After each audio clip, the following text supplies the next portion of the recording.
சந்திரசேகர். இன்றைக்கி இந்த கடலூரில் நடந்த ஒரு ரயில் விபத்து தாங்க.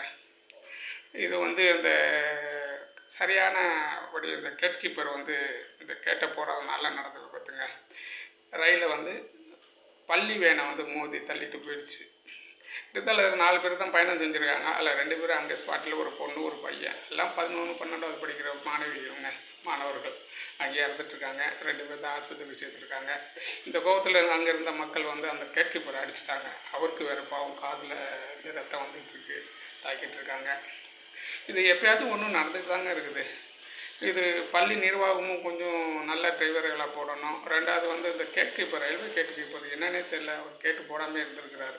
அது என்னமோ வந்து விசாரணை பண்ணி சொன்னால் தான் அதை பற்றி சில விஷயங்கள் தெரியும். நம்ம எதுவும் சொல்லக்கூடாது. இருந்தால் கூட மிகப்பெரிய காலையிலேயே பார்த்தீங்கன்னா மிகப்பெரிய ஒரு விஷயமா இருக்குது. ஏன் தான் இதுமாரிலாம் நடக்குதுன்னு ஒன்றும் புரியலைங்க. இந்த ரயில்வேயில் எப்பயாச்சும் ஒன்று நடந்துட்டு தாங்க இருக்குது. நன்றி, வணக்கம்.